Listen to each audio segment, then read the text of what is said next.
Good morning, good afternoon, and good evening to the 3,000 people joining us today from all over the world for Ashoka's biggest global and virtual gathering, the Ashoka Changemaker Summit. My name is Alexandra Michans. I am the director of Ashoka in Spain, and I am delighted to be your host today. I am joined by my co-host Yolanda Rother. Welcome, Yolanda. Hello, Alexandra, and hello to everyone tuning in. It is so good to be back. Last time we gathered our community, it was in the middle of the pandemic, and most of us were confined to our houses. Yes, and many of us still are. I'm actually collecting right from my living room, but this clearly will not stop us from getting together. For those of you who are new to Ashoka, let me tell you who we are. Ashoka is a home for change makers. We identify and support leading social entrepreneurs, currently 4,000 of them in 92 countries, and a growing community of exceptional young change makers. We connect them and we work with them, but most importantly, we learn from them, from their mindsets, their ideas, and their innovations in order to spread them all around the world. Why? Because for the past 40 years, we have seen that at the center of their innovations, social entrepreneurs empower everyone to create change. Because we believe having the tools and the opportunity to create change is a human right, and therefore everyone should be accessible to it. And also because our experience tells us that profound social change is only possible by making everyone, and I mean everyone, powerful. These innovators show us the way, and today we invite you to join them and to join us in an incredible journey. Exactly. At the beginning of the pandemic, we began a collective reflection. Today, we extend this invitation to continue the journey together. How do we do this? Well, in the middle of the second wave and back to lockdown for many of us, we want to speak with you about one perhaps rather surprising theme, the theme of certainty. Yes, the motto of this summit is rediscovering certainty. And in order to officially inaugurate the Ashoka Changemaker Summit, I welcome on stage Marie Ringler, Ashoka's Global Leadership Group member. Welcome, Marie. Thank you. Please tell us, what is the Ashoka Changemaker Summit and why did we call it Rediscovering Certainty? In my native German mother tongue, certainty translates to Gewissheit. And that word Gewissheit carries the word knowledge and the word wisdom in it. I love that. As I was reflecting, what are my certainties? I realized that one of the things that I am certain about is the fact that I'm here because of Fritzi and Leo. Fritzi and Leo were my grandparents, but they were also resistance fighters in the Second World War. And it is because of their courage, their resilience, their certainty to fight injustice that I am here today. And what I learned in those last months of complete uncertainty for all of us is that the only certainty that I can hold on to is the one in myself, inside me. And that is the certainty to know why I'm here. I know I'm here to give back. I'm here to contribute. And what fuels that certainty is the beautiful optimism and the hope that I draw from all of you. This amazing community of change makers, people like you who care and who act. It is in our community, it is in our togetherness, in the empathetic conversations that I find my certainty. that when we can fix our world, that we can solve the systemic challenges that are so brutally laid bare in the last months. No one can ignore our broken systems any longer, but we can fix them together. I'm certain that you, entrepreneurs for the good of all, you who are change making yourself, who nurture young change makers as parents, aunts, uncles, friends, we can do this together. Ashoka has been working with amazing social entrepreneurs, systems changing social innovators for 40 years in over 90 countries. And we have learned the power is in all of us. And I look around and I see you, changemakers, friends of Ashoka, Ashoka Fellows, and I know the power is in you. And the earlier we nurture this power to be a change maker, the more we ensure everyone around us, and particularly our future generations, can step into their own power, the better we can ensure that we build a world that can outrun its problems. Our vision is ambitious. We want to redefine success. We want to change the definition of success from what people do professionally, what their job is, and how much money they make, to how are you contributing? And how are you ensuring every young person around you also has the skills and gets to contribute to society? Why are we so excited to share this space and time at the summit with you?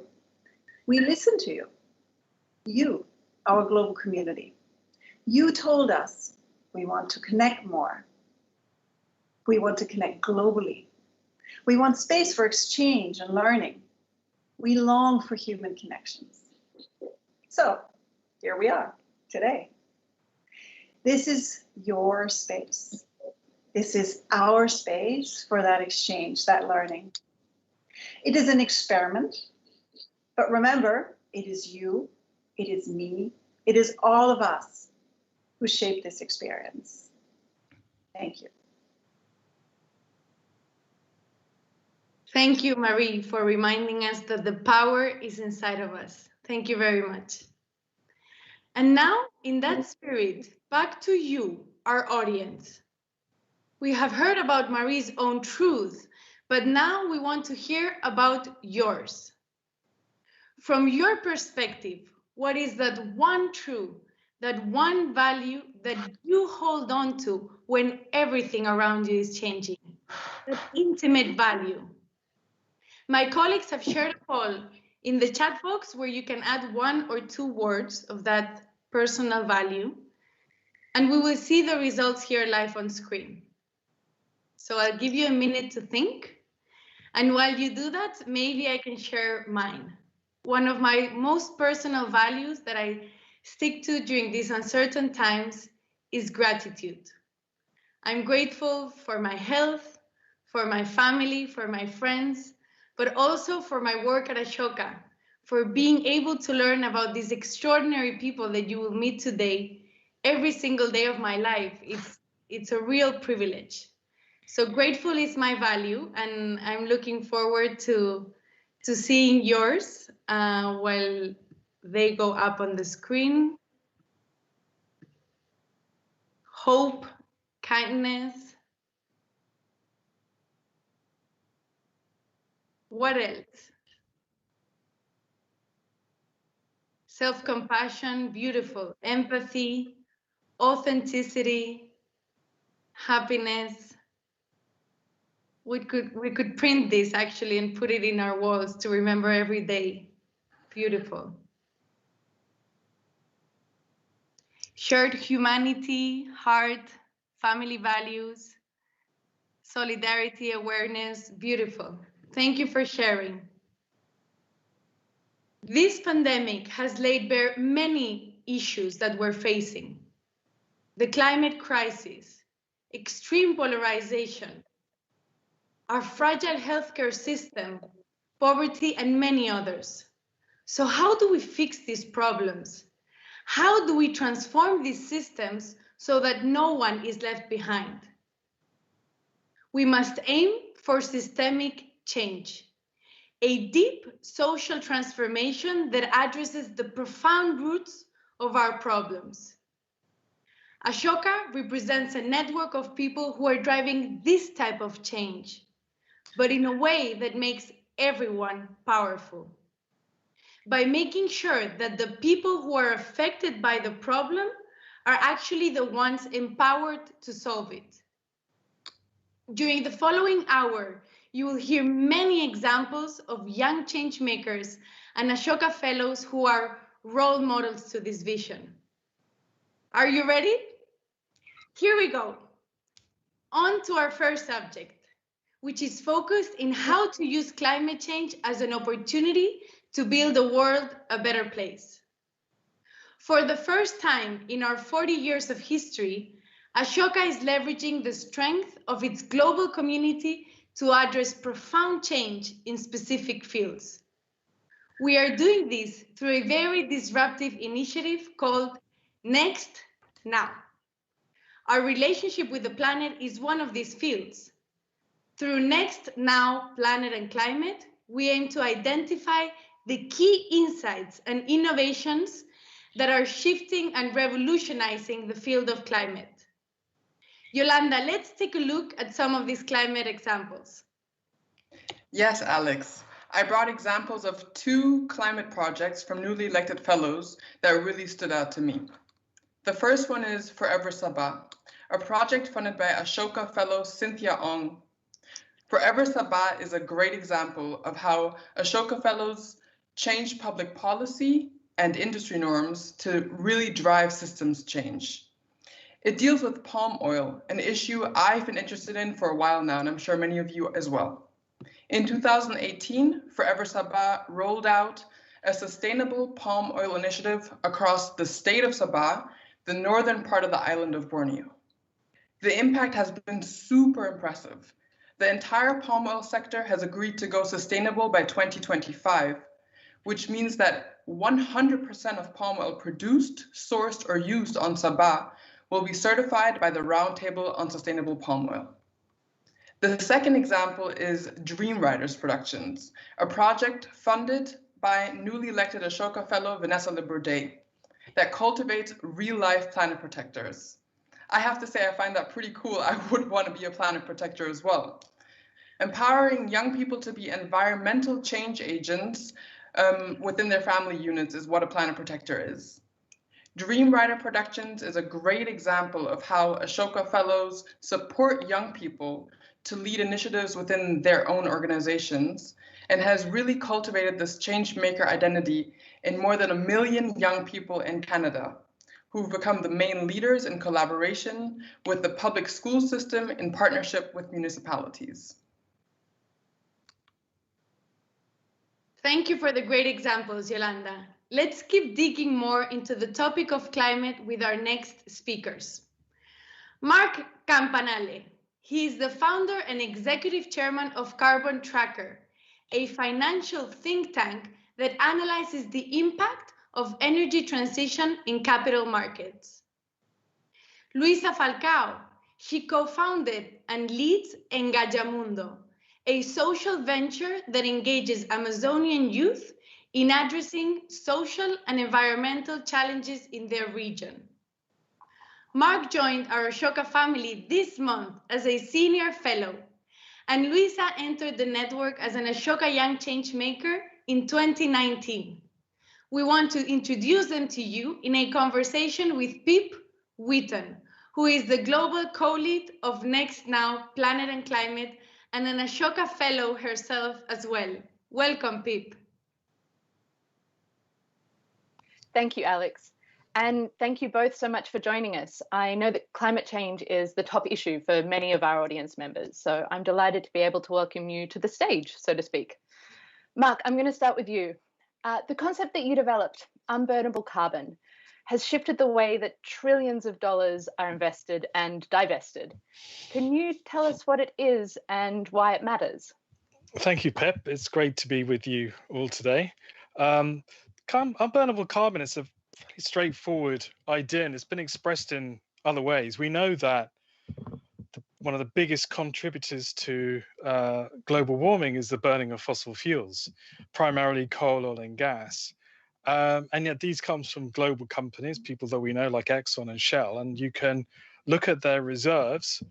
A lot of this is publicly available information. You can calculate how much carbon dioxide is in those reserves and add it all up.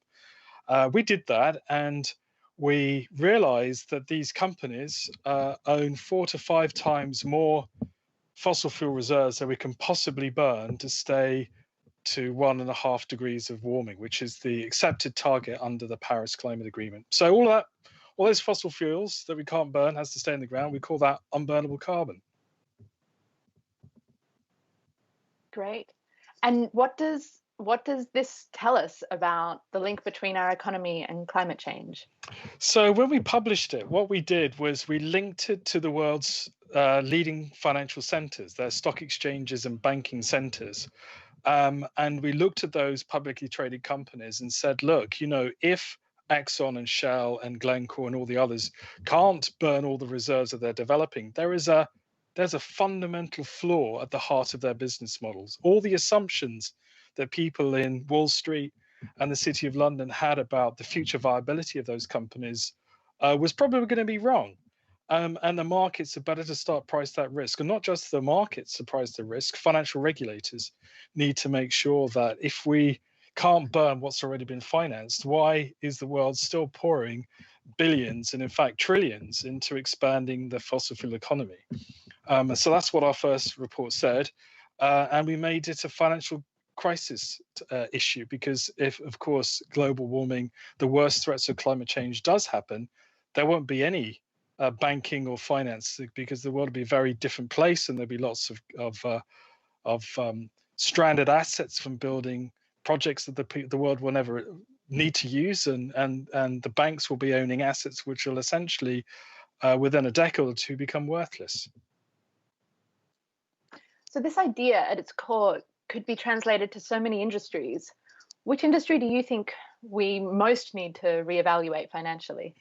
Well, we're seeing it already happen today in the fossil fuel industry. In fact, since we published our report in 2011, Unburnable Carbon: Are the World's Financial Markets Carrying a Carbon Bubble? The share prices of most of the world's coal companies and oil and gas companies have already collapsed, and markets are already pricing this risk. And part of that is to do with climate, but a lot of that's to do with technology, cleaner technologies, alternatives. And so I think what we did with the unburnable carbon thesis was create a new framework condition, a new boundary condition that financial markets had not seen before. And they could then test all the assumptions they had against this new boundary condition. So it's just turning that into practice. So can you apply it? And yes, you can. And I, a few years ago, found a Chinese fishing company listed on the London Stock Exchange, a little seafood company. I thought, well, if there's a little Chinese seafood company on the London Stock Exchange, there's bound to be more, and they're going to be listed on other stock exchanges. They're going to be in people's pension funds and savings funds. And so I set up another little group called Planet Tracker. And we found over 200 of these seafood companies turning over $80 billion a year. And they're in people's pension funds. So when we complain about, overfishing and the devastation of the oceans, the companies doing it are going to be often in your pension scheme or my pension scheme. And so we started analysis of looking at the ecological boundaries. And what we discovered is that these companies were of course, continuing this program of vast overfishing, and that they were also unsustainable. So we've had a little team analyzing this and trying to figure out what can banks do and what can investors do. And there's now a lot more interest in ecological boundaries and financial markets and how pensions can be invested responsibly. Brilliant. And I think that's something that affects so many of us. Thank you, Mark. Louisa, we'd love to hear from you now. So one part of your work has been to engage young people across Brazil about very technical legal codes that impact the Amazon. Why does it matter that young people understand these laws? Well, first of all, I believe that knowledge is an important instrument of transformation. And specifically here, in the case of the Amazon, having data valuable for the discussion of civil society means having a powerful tool to act, to protect this important biome here. So I believe that if we change ourselves, our surroundings, and engage politically, we can transform our realities. So based in this, what I have developed in those years, especially because I graduated in law, was to use legal and political terms to adapt the language, often technical and complicated, so the young people were able to use these laws and legal terms to fight for their rights, such or in groups like young people and groups of in vulnerable situations like indigenous communities, riverside communities, and etc. So I believe is that. What are some of the key elements that have made your venture a reality in Brazil? So the constant desire for change and the evolution of the ability to see ourselves as agents of transformation are two fundamental points for the initiatives that I contribute to continue to exist. So in addition, we have realized from many examples of other young people globally that our participation in decision-making spaces has been encouraged. So all of this, in the end, is about our future, which we'll have to deal with all the consequences made in the present, good or bad. The last 2 years have seen growing attention on young people fighting for climate change, fighting for action on climate change. Why is this an important movement?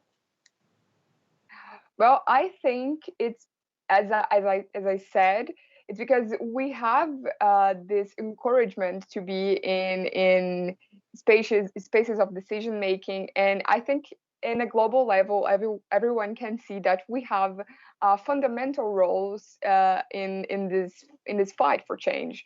So specifically here, not only Brazil but in Latin America, I think to be engaged in themes like politics, sustainable development, biodiversity conservation. It's important because, of course, this is about your future, but I think we have to deal with this from here. So I think it's an important movement because we can see ourselves as agents of transformation. Thank you, Louisa, and thank you both for sharing these insights with the Ashoka community. Thank you.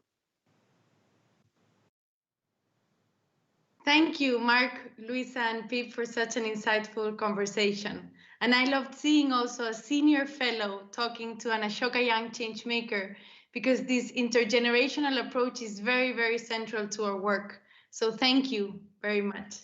And I can see some questions in the chat box. Feel free to answer them via the platform of Swapcard, and we can connect there. On to our next subject, which explores the intersection between technology and democracy in a world of change-making. Here are two more fields in which we are focusing our attention and where massive change is being produced at a global scale. The first one is the intersection of technology and humanity, where we are bringing together leaders to think about topics like ethics in tech, artificial intelligence, and digital citizenship. And the other one is democracy and corruption, where we are studying how social entrepreneurs bridge divides, fight apathy, and strengthen our civil liberties. By the way, we have created a Learning and Action Center booth in this platform and Swapcard, where you can check out our Doing Democracy study and the many others we have published at Ashoka. Next up, let's take a look at two examples working on corruption and technology through the use of data. Yes, so I brought two cases. The first example is the Tax Justice Network, which was founded in the UK by the newly elected Ashoka Fellow John Christensen to literally change the weather on systemic tax avoidance. How? By training journalists, publishing research, and weaving dialogue between regulatory bodies, government officials, and tax justice activists. John is the perfect example of how Ashoka Fellows scale vision instead of building heavy and cumbersome and expensive structures that never lead to real change.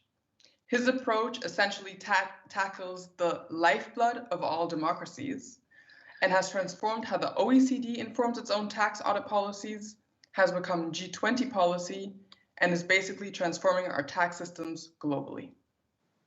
And our second example is on the intersection between technology and democracy, is Data for Black Lives, which was co-founded in the US by our newly elected Ashoka Fellow, Yeshima Bate Milner.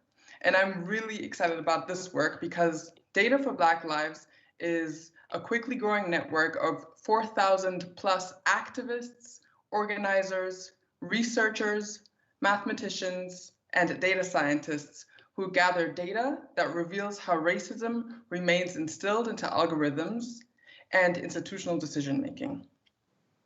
Data for Black Lives aims to solve policy issues in order to dismantle Black people from getting lower credit scores, paying higher mortgages, receiving worse insurance policies, worse medical treatment, and harsher sentencing.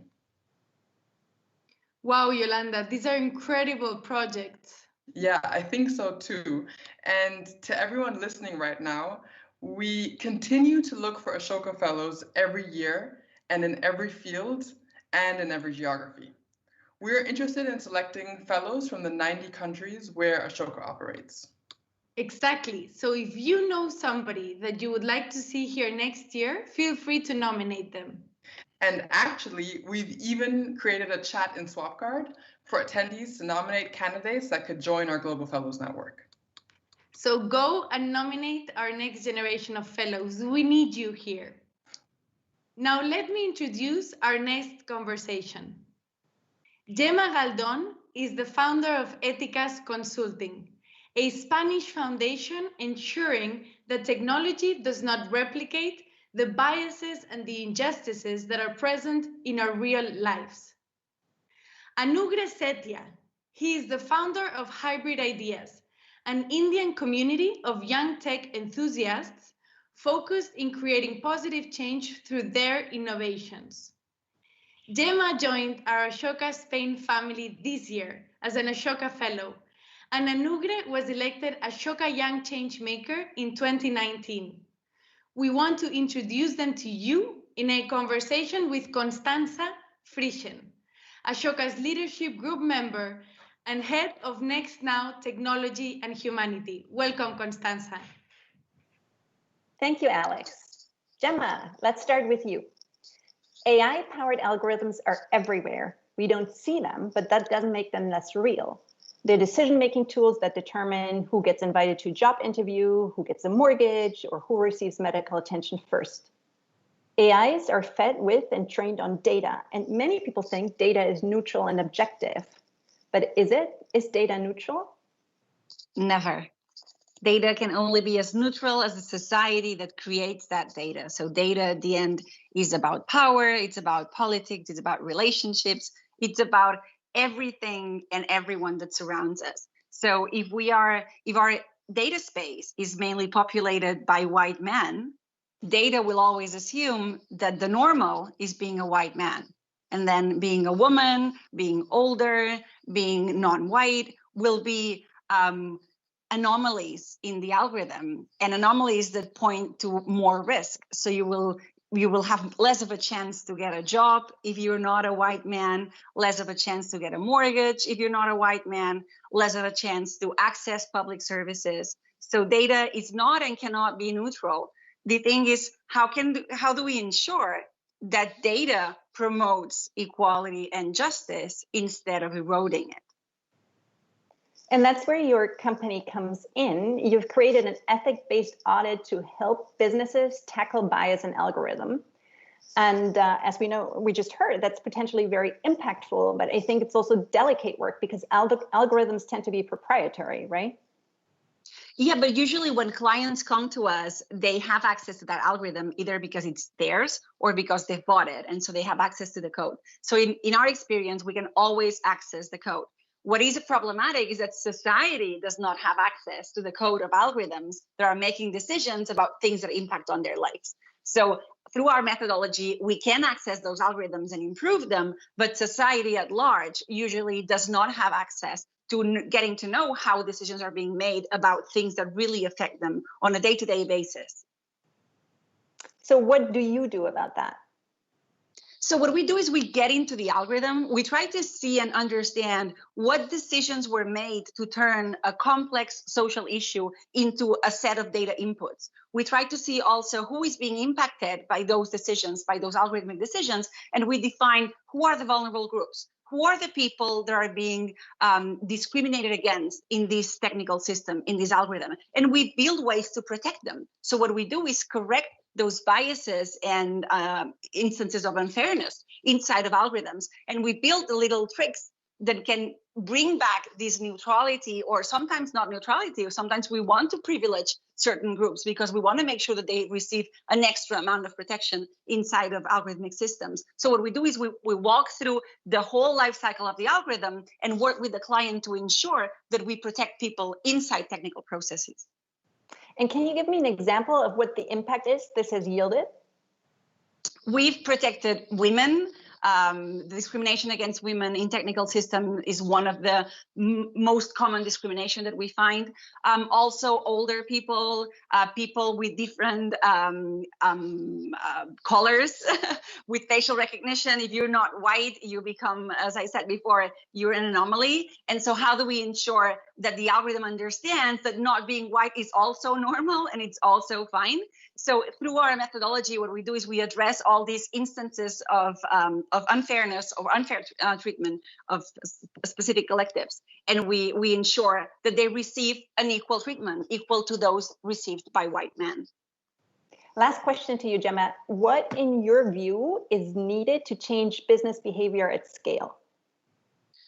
There's a lot of things that are needed, but probably awareness that solutions like an algorithmic audit exist. We find that a lot of people care about these issues. Even people in businesses, they realize that those technical systems may have consequences that no one's thought about. But they're often not aware that there's people out there like Ethicas that is working to improve those technical systems and to make technology better. It's not about blaming technology for things. It's not about saying we don't need technology. It's about making the most of technology through ensuring that the same rights that we have in non-digital environments are translated into those digital environments and algorithmic environments. Thank you so much, Gemma. Let's turn to you, Anukre. We just heard about the relevance of, changing mindsets, and you founded Hybrid Ideas at the age of 18. It's a platform for young people to use tech for good, and you're based in India. Are young people an overlooked potential in technology? Definitely. Young people are definitely one of the most overlooked potential in tech. I think digital literacy is one of the key skills that you should have in the modern society. But digital literacy doesn't mean just being able to use a computer or a mobile phone. It's much more than that. And the majority section of the digitally literate people in the world is the younger generation, which I think is a huge advantage for us. And thanks to the internet, the younger people now have easy access of information to educate or inform themselves. Along with that, it's comparatively much easier to develop and maintain supportive relationships over the internet now, which is also an integral part of building a community or an organization. And I think all this results in younger people creating more jobs, making more impact than what has already been made by the older generations in the form of maybe building a non-profit, a social enterprise, or even a business. So, for example, if we take an example of India has a very rapid growth of more startups and companies and non-profits coming up because of the younger generation. India is going to be the youngest nation by the year 2025. So yes, I definitely think that younger people are one of the most overlooked potential in tech. Hybrid Ideas lets young people innovate and find solutions for good causes. One segment, for instance, that you've identified as customers are people with special needs. So what led you to focus on that? Tell us a little bit more. Sure. So there's a little bit of story behind that. Since I was very young, I was already always interested in technology. I always wanted to build things, and I started building things. And I also got many awards for that. Everything was going very well until the later part of 2017. Someone very close to me had a cardiac arrest and passed away. It was then that I was very shocked and I started questioning everything. Why am I doing this? Why does this happen? And that was a very difficult phase for me. And it was then that I realized that I should use the skills that I've developed over the years to help people now. So keeping that in my mind, I developed a product for the visually impaired people, and I took that product to an innovation summit, and I presented that product in an innovation summit, which had over 500 CEOs from all across the globe. And one of those CEOs was so impressed by the product that he offered me to build solutions for autism spectrum uh, disease. So it was very surprising for me that a chairperson of a big organization is asking a 17-year-old to build solutions for ASD. So that is when my interest got more and I started researching more about it. And when I was researching about that project, I met many of the specially abled people. And I could feel that it's kind of unfair to them, and the world sees them as someone different than us. And I felt that if I was at their place, I would have felt terrible. So that is when I decided to build solutions for specially abled people and made a team of 15 people. Though now we build and we help businesses, non-profit, social enterprises achieve their operational and business goals through technology. So we use our expertise in technology and help businesses, non-profits uh, to increase their efficiency and increase the productivity of their work. So that is Thank what you, we do. Anugre. And do you think ethical consideration, like how does a company behave, how does it contribute to humanity, will increasingly influence young people's professional choices? Sure, definitely. And I think young people are more empathetic towards the problem that we are seeing in the world, and that is one of the that will be the one of the major reasons that a factor that young professionals will be looking at a company. And yes, I definitely think that having ethics in business is very important. Thank you both, Gemma and Anugre, for spending this time with us. We are so happy you're part of our community. Thank you. Okay, thank you. Thank you, Gemma, Anugre, and Constanza for such an insightful and inspiring conversation. Next, let me introduce you to Lorena Garcia Duran, who is the Global Lead for Diversity, Equity, and Inclusion at Ashoka. Lorena, it is so great to have you here. Let's talk about the critical role that technology plays in getting us closer, but also in isolating us and burying us deeper into our own bubble. What is Ashoka doing to fight this type of polarization and exclusion, and how can we bring that effort into the summit? Thank you, Yolanda, and good day to everyone. I want to start by sharing that at Ashoka, we are fully aware of our responsibility as a global leader in the field of social innovation. And we are working hard to fight all forms of injustice, that are rooted in power, privilege, access, or oppression. So as you can imagine, I am thrilled to announce that we recently launched a global diversity, equity, and inclusion initiative. And if you're interested in learning about this work, please check it on the chats and let us know what you think, because this is an Ashoka community effort, and we are very eager to continue this learning journey together with you. Now, a virtual event like the one we are all part of today presents us with an interesting diversity challenge. How do we connect with others who appear different to us?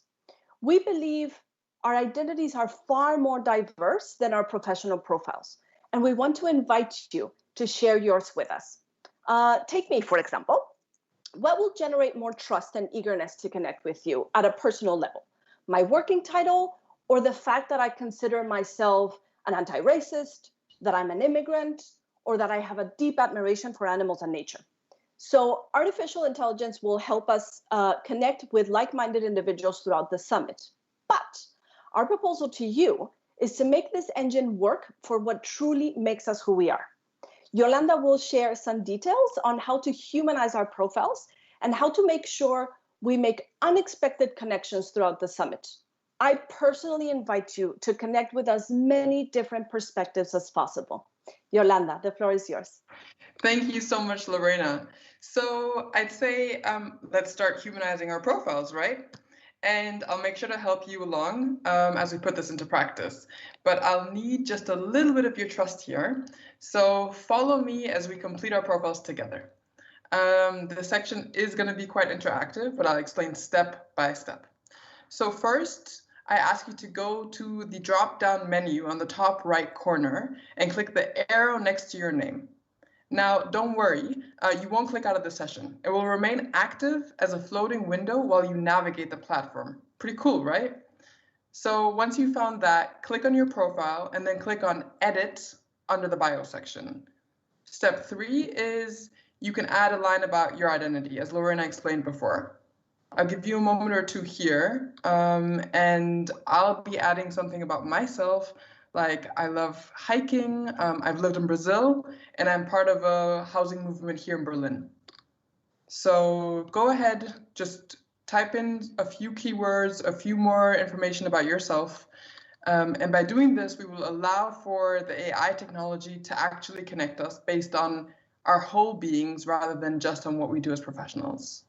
And if you do have any type of questions about this section, feel free to message us in the chat. I also have one more pro tip. For the many of you who have the full community access to sign up for at least one of the networking sessions, where we will help to connect you at a more personal level with other members of the community. And the cool thing is that you can pick up from 3 different types of engagement. You can go on an empathy walk, you can join the communalog, or you can chill and connect in the living room. So make sure to look into those.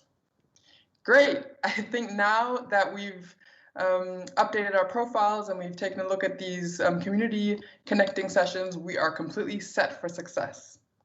Let's continue with the last section of the ceremony. On to our next subject, which explores the fight against otherness and discrimination. One of the main problems of the 21st century is a problem of othering. Virtually every conflict is related to one or more dimensions of group-based difference. Othering upholds violence, the spread of disease, hunger, and even climate change. And I've brought 2 remarkable examples of how Ashoka Fellows are facing and tackling this problem. The first one is the Asylum Seeker Advocacy Project, which is co-founded by the Ashoka Fellow Swapna Reddy. And it responds to the mass detention and deportation of asylum-seeking families at the Mexico-US border. Asylum Seeker Advocacy Project, or short ASAP, is the first organization of its kind to provide asylum seekers with free immigration legal assistance, no matter where they are located in the United States. To date, ASAP has prevented 400 deportations through community education and online community support, making sure that asylum seekers become the best possible support to each other. The second example is called The Voice of Libyan Women and was founded by Ashoka Fellow Allah Murabit to really shift the paradigm around the role of women in Libyan society. Now, Voice of Libyan Women is using the religious discourse, which has historically perpetuated the problem, to actually positively reinforce social, economic, and political rights for women. In 2016, Allah became the youngest appointed high-level commissioner on health and economic growth at the United Nations, proving that Ashoka Fellows really do dedicate their entire lives and careers to their system change idea, wherever it takes them. Thank you for these great examples, Yolanda. I feel we have a lot to learn from them. Thank you, Alex. Thank you.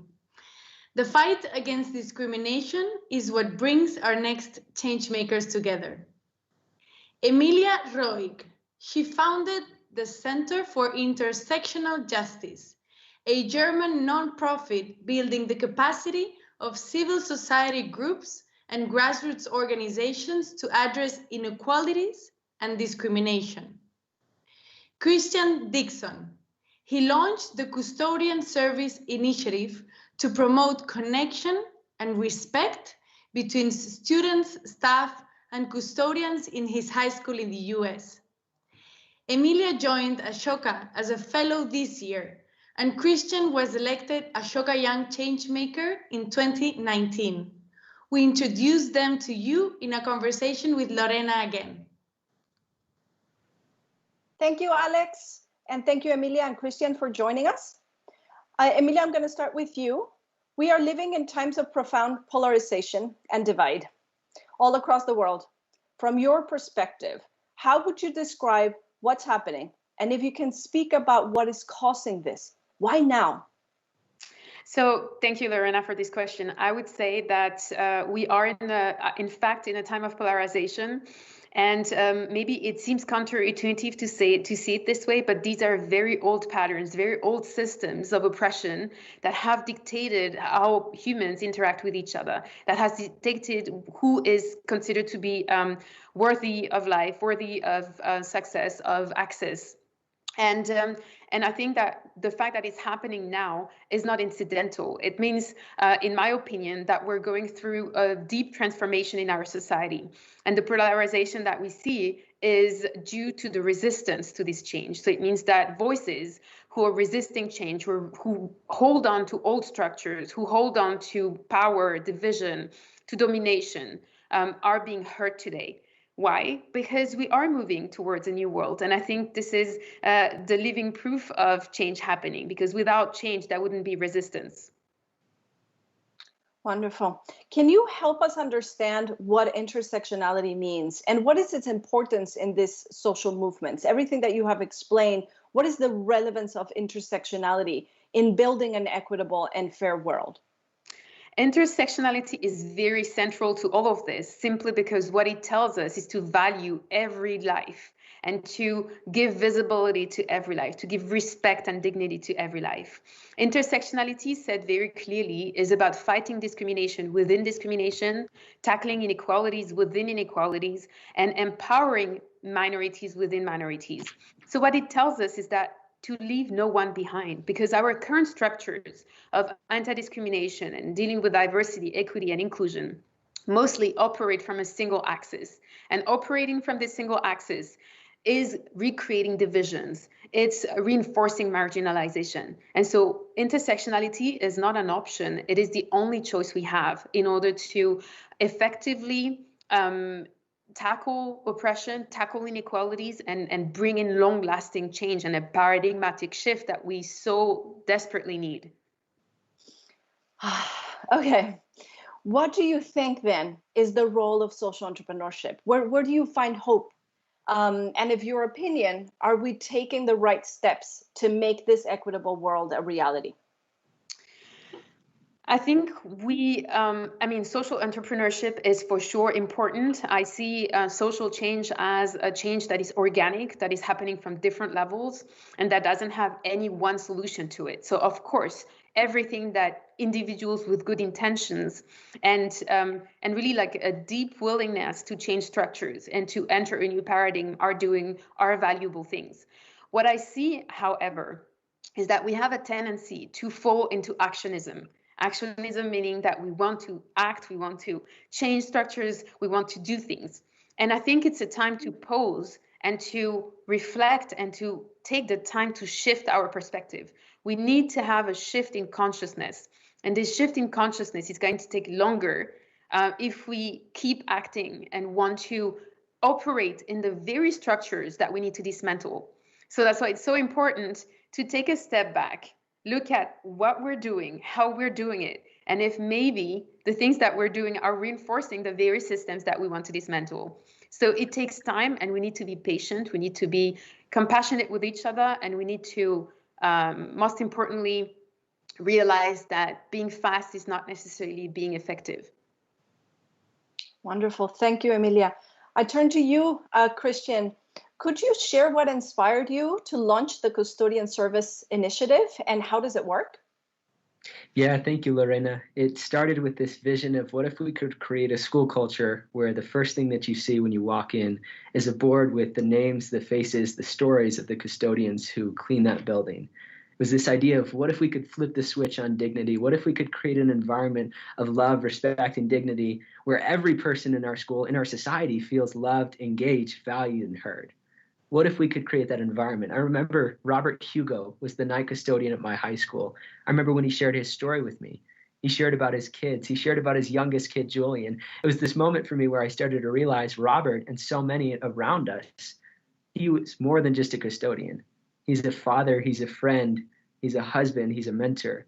It started to unravel for me. What if we could create that environment where they feel like they're known, they're valued, and they're loved? And celebrating their stories and mending the divide. I noticed a divide between students, staff, and custodians. I see that in our world today, where we often don't know the stories of the people around us. For my high school, it's over 120 years old, and I go back to the yearbooks from 1890, and I see their faces and their names in those yearbooks. They've been around, so what would it look like for us to celebrate their role in preserving the traditions, the aesthetics, and the beauty of our school? You talk about the power to share the responsibility. Instead of doing this work alone, you decided to share power and build a team. Can you explain why? Yeah, absolutely. I think there's a temptation for leaders to do it alone, right? It may be quicker, but it certainly is not as long lasting as it could be. And that was the realization that I came to, is that I could be the one that picks up all of the trash on our school campus. I realized there was that mindset of people walking by trash and saying that's somebody else's responsibility, right? I challenge that and I say, what if we were to say that's my opportunity, right? To clean up that trash, to make an impact in that way. And I realized that the team is where that comes about, the shared collective vision, right? That shared vision is what has resiliency. That shared vision is what's long lasting. And when I go back, we have an annual march to celebrate our custodians. I go back and it's not me standing up there thanking our custodians. It's the younger students. It's the ones who I've been mentoring and nurturing. It's them standing up there saying, we value you. We appreciate you. We stand with you. And that comes from having that mindset. My hands are open. This initiative is ours. And that's the moment. Where does it leap from being an individual experience to the collective experience? It starts when people can start orienting their stories around, and that's exactly what happened for me with the initiative. It was a shared memory. People can associate Fort Collins High School with the Custodian Service Initiative. And that's ultimately the idea, is in a school that's 120 years old, if we could share stories in that way. Could you imagine if the leaders of the world would prioritize sharing power and vision to enable a better world for everyone? If you could send a message to the leaders of the world today, what would that be? It would be that the power is within. It's within the generation that's rising up, within the change makers. And one of my favorite quotes, former President James Buchanan in the United States said, the test of leadership, and I would add change making, is not to put greatness into humanity, but to elicit it, for the greatness is already there. And I would inform and remind world leaders that that is the case, that is the situation that we are in. There is power in this generation. What would it look like for us to be the catalysts that can unleash that potential? A generation that is rising up. One of my favorite quotes, Michelangelo said, I saw the angel trapped in marble and I carved until I set it free. We have so many marble slabs around us today, right? The challenges, the systemic challenges, things that feel insurmountable. I am telling you, there's a generation of change makers, architects standing ready with empathy that are carving new solutions to these age-old problems. And I'm excited to be at the helm of that and to be able to be a gatekeeper for a generation. Thank you so much, Christian. Thank you, Emilia. Thank you, everyone. Thank you so much. Thank you, Lore, Emilia, and Christian for this very inspiring conversation. Every time I hear a young changemaker speak, I remember very, very clearly Bill Drayton's words when he said, when there is a young changemaker in the room, the world lights up. And I couldn't agree more with him. Over 40 years ago, Bill Drayton understood very clearly that a good idea in the hands of a social entrepreneur would go a very long way. He founded Ashoka to find, identify, and connect these people around the world. But today, it's not only about supporting and selecting great entrepreneurs, which we do, but about making sure that everyone has the power to change what is wrong with the world. So with that in mind, it is a great pleasure and honor to introduce to you a video by Bill Drayton, founder and chair of Ashoka. Welcome. We are thrilled that you are here because this is one of those very rare, profound turning points in history, and we need to work together. You know that there's one big change after another, changing everything around you: climate, the virus, completely different ways of doing news and knowledge, artificial intelligence, and much more. Tumbling one after another, interconnecting. And that's just at the big level. The same thing is happening in every aspect of your life, of the community. We live in an everything changing and everything interconnected world. That is the new strategic reality. You have no choice. That's a fact. This represents an extraordinary opportunity to seize the historical turning point or to miss it, which is a really big mistake. Ashoka is in a very unique position to help, and I hope everyone here is going to be a part of that. We have 4,000 of the world's leading social entrepreneurs as fellows. 3/4 of that group have changed national and or international policy within 5 years of launch. That's very powerful. But when we work together, we collaborate with our core partners as well, that's much more powerful. And when you look across the work of those fellows, there are patterns. And those patterns are the result, the product of focus groups that are the only really good focus groups for seeing into the future. Entrepreneurs bet their lives when they commit to an idea, and they're not going to do that if they don't have a sense of what the world is going to be like in 10 or 15 years when their idea has to come and work. Over 90% of the 1,300 fellows focused on children and young people put kids in charge. That's a pattern. And it's exactly what an everything-changing world needs. An everything-changing world needs everyone to be a change maker, and the only way you can be a change maker is by doing it. And it's really important to start young. There are patterns for health, for climate as well. The question is, once you know where society has to go, then we have to work together to actually tip it quickly. If we don't, we're going to end up with the deeply divided society that has been sweeping the world in the last 6 or 7 years, this poisonous us versus them politics. We don't want to go there. But we are crushing people who do not have the ability to contribute in this new game. And they are angry, as they should be. If we don't want that world, we have to make sure that everyone, without exception, has the ability to contribute, i.e. to be a change maker. How do we actually get that to happen? Well, we have been learning in the last couple of years how to do this. And the key is, for each major change in the framework of thinking, what are the most powerful forces at work and the most powerful good organizations in those categories? Well, they need to change as much as you or I. This new reality affects those big organizations. Once they see that and they want to seize the moment, then we have really powerful partners. And working together, we can make this happen. And we're at the turning point. And this is the opportunity that lies behind this meeting. This is an opportunity for us to get to know one another and to work together, each community, each family, humanity as a whole. So thank you very, very much for pitching in. Thank you, Bill, for a glimpse into your thinking. To get a life experience with Bill, join his fireside chat on Wednesday. And all of this is possible because of our amazing summit partners, Boehringer Ingelheim, Making More Health, UniCredit Social Impact Banking, Nestle, Purina, Vittel. Huge thank you. And also thank you to our strategic partners, IKEA, Philips Foundation, Zalando, Beiersdorf, and our wonderful Ashoka support network community. You make all of this possible.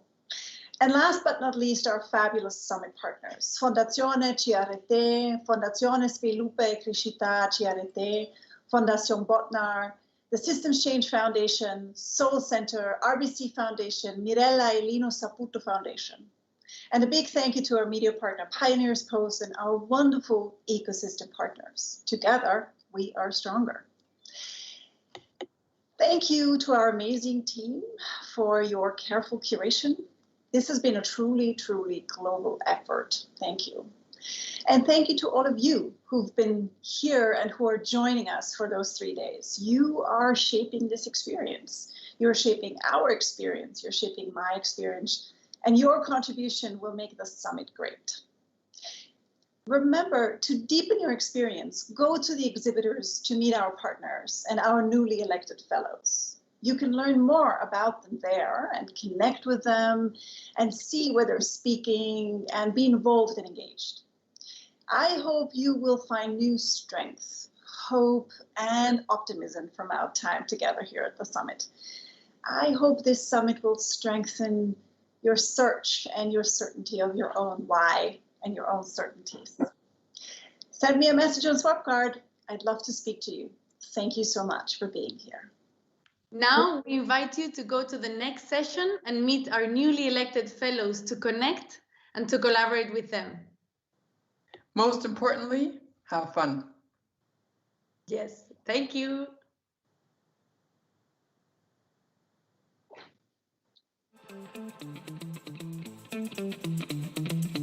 Thank you.